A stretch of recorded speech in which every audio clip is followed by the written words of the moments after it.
Julien Chastel, bonjour. Bonjour Vincent Tessier. Tu es cofondateur et CEO d'une régie mobile qui s'appelle Mowo. Est-ce que tu peux nous présenter cette startup?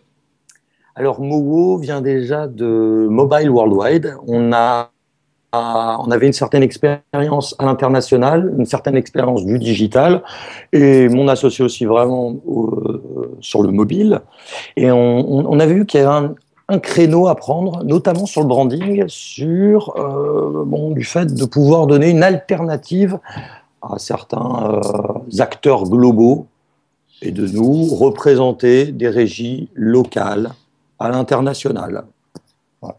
Donc il y avait un lien qui ne se faisait pas entre de la demande de campagne qui était internationale, qui ne connaissait pas forcément le tissage local, les bons éditeurs, les bonnes régies. Or vous connaissiez les deux côtés. Et donc vous vous êtes proposé de remplir cette mission, j'imagine. Tout à fait, tout à fait. On a essayé vraiment d'agglomérer. En fait, c'est aussi par notre expérience et les gens avec qui on travaillait aussi par le passé, parce que on avait travaillé aussi au lancement de Horizon Worldwide, la régie Horizon Média. Donc moi et mon associé, c'est nous qui l'avons lancé il y a quelques années. Donc on avait vu qu'il y avait quand même une certaine similitude entre les acteurs locaux du digital et les acteurs locaux du mobile, qui sont généralement souvent les mêmes. Donc on a continué, on a essayé d'étendre un peu sur de nouveaux marchés et de pouvoir être justement, d'agir de manière globale, mais nous sommes vraiment très local surtout. D'accord. C'est-à-dire de pouvoir opérer là où d'autres acteurs peut-être vont avoir une audience globale, mais peut-être pas affinitaire sur le pays, parfois. D'accord. Et pour le coup, la régie s'est concentrée uniquement sur des campagnes et donc une offre uniquement mobile. Oui, oui, tout à fait. Donc ça, c'était un choix dès le C'est début. vraiment, oui, c'était une stratégie. On s'est dit, à l'époque du multiscreen, on s'est dit, bon, c'est vrai que c'était le principal vecteur de communication actuel. On s'est dit, on va se focaliser vraiment sur le mobile, essayer d'apporter des solutions nouvelles sur le mobile et de pouvoir avoir une stratégie claire et d'essayer de se contenter mobile à l'international, voilà, notamment, et de pas justement proposer des alternatives sur le web, et vraiment être focalisé que sur le mobile, voilà, mobile first. Et donc, pour qu'on comprenne bien, l'idée c'est quoi? C'est de prendre des campagnes internationales, donc des budgets, et de les livrer sur de l'inventaire français, ou c'est de prendre des campagnes internationales et de monétiser l'inventaire international des éditeurs, dont en général ils ne savent pas vraiment quoi en faire parce qu'ils n'ont pas des commerciaux dans tous les pays, évidemment. C'est lequel des deux modèles? Alors, tout à fait, c'est une très très bonne question. Alors nous, ce que l'on fait, c'est qu'on va prendre justement des acteurs donc locaux, mais non français.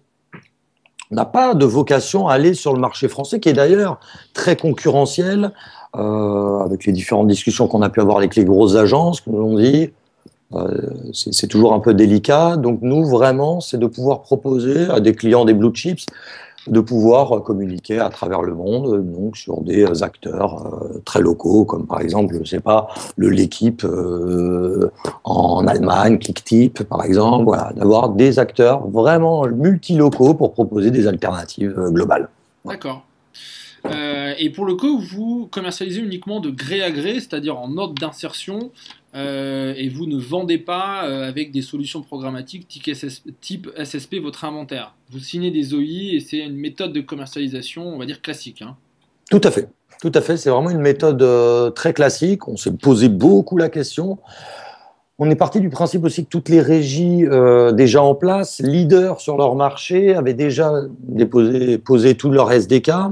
On a essayé justement, nous, d'être très agiles, de pouvoir agir très très vite et de pouvoir agglomérer en un temps record un grand nombre d'applications. Donc, c'est vrai, nous faisons de gré à gré, même si nous avons un très gros projet en 2016 d'offres programmatiques, PMP, etc., etc. Donc ça, on en parlera plus tard, mais c'est vrai que c'est un champ qu'on a bien conscience que le côté programmatique va prendre de plus en plus d'ampleur, mais tous les clients souhaitent aussi faire du site à site, des poules de site, etc. et de toujours maîtriser leur inventaire. Donc c'est pour ça que le gré à gré, pour le moment, très bien perçu aussi encore. D'accord. Et pour le coup, pour rester sur le programmatique, ton réseau d'éditeurs, donc tu leur apportes des campagnes, or avec effectivement l'intégration d'un SSP, normalement un éditeur est capable de vendre sans avoir des commerciaux partout dans le monde, étant donné qu'il y a une liquidité, il y a des intégrations avec plein de SSP qui sont mondiaux, et si on a de l'inventaire dans tel ou tel pays, sans rien faire, c'est la légende dit ça, un éditeur pourrait commercialiser de manière automatisée en mettant son inventaire sur le programmatique. Il se trouve que c'est pas tout à fait comme ça la réalité des choses, hein. Ah, tout à fait, tout à fait. C'est vrai que nous, ce qu'on remarque, c'est que il y a encore beaucoup de choses à faire sur le côté programmatique. C'est toujours un peu obscur. Il y a certaines études aux États-Unis qui montrent que bon, il y a toujours ce côté, c'est un peu la black box. Donc, nous, on est parti vraiment du principe en se disant que certains éditeurs, on n'allait pas les travailler simplement, leur apporter peut-être une campagne vraiment très très classique. On va essayer vraiment de rentrer aussi sur certains éditeurs en prenant vraiment leurs particularités. Certains vont être dans le live streaming, d'autres vont être... Et là, on va pas apporter une pub, dirons-nous, classique. On va essayer de contourner et d'aller vraiment dans le deep advertising. Donc, Le deep différents... advertising, d'accord. Oui, c'est un mot, mais... Non, intéressant, pour fois que je l'entends, j'aime bien. Est-ce que ça nécessite des intégrations techniques spécifiques de la part d'un éditeur qui veut que tu vendes des campagnes pour son compte? Ça nécessite vraiment très très simple, des redirects pour certaines choses, après des choses un petit peu plus intégrées, mais vraiment, c'est vraiment relativement classique, c'est très facile, une mise en place assez rapide, et puis c'est vrai qu'on a des équipes un peu partout qui nous aident aussi.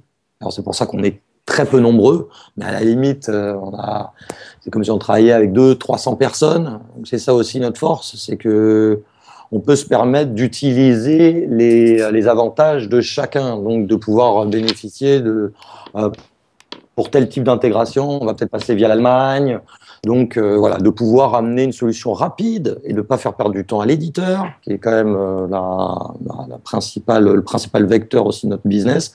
Donc voilà, d'essayer de très simplement de leur apporter des solutions assez rapides et de pourquoi pas les intégrer via nos autres partenaires qui commencent à eux aussi grossir. On n'a pas vocation à devenir SSP, comme tu le disais.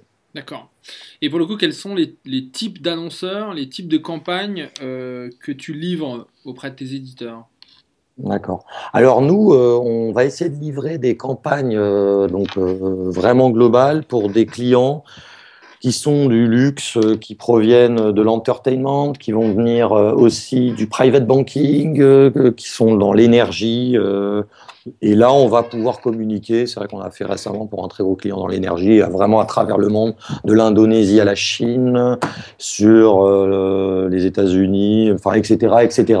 On va essayer de prendre les meilleurs éditeurs, mais aussi les meilleures technologies actuelles qui ne sont pas présentes en France. Et c'est un peu notre nouveauté, c'est ce qui plaît beaucoup aux agences, c'est-à-dire des solutions qui vont être pertinentes, qui sont des solutions qui ont été reconnues aux États-Unis, qui sont émergentes, que nous on va prendre et que l'on importe ici en plus.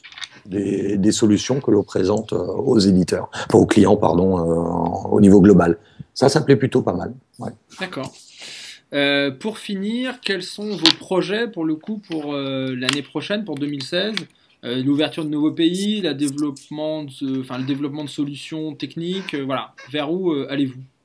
Alors, nous, on a vraiment un axe. Bon, déjà, on aura un nouveau site d'ici quelques jours. Je vous invite à aller voir.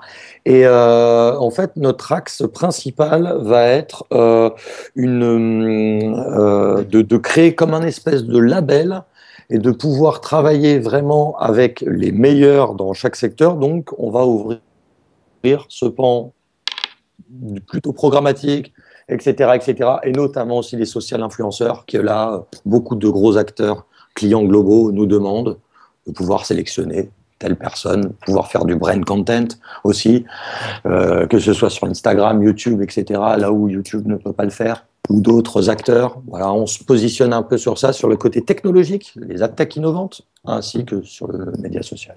D'accord, donc bien Tout en au-delà. conservant le premium média que l'on en constante amélioration au fil des jours, en fonction des opportunités aussi que l'on peut sentir. Et puis, on va continuer à essayer d'explorer d'autres territoires, notamment les hubs principaux, là où agissent les grosses campagnes internationales, que ce soit Londres, New York, Dubaï, Singapour, Hong Kong, etc. Voilà, ça, c'est vraiment nos champs, voilà, là où vous pouvez nous trouver peut-être plus tard. En tout cas, c'est là où nous serons. On ne va pas s'occuper du local, vraiment focus international, mobile, et voilà. Ok, super, c'est un bon plan de route pour l'année prochaine. Julien, merci beaucoup et Merci à on toi. te souhaite à toi et à la société plein de réussite. À bientôt. J'espère et pareillement.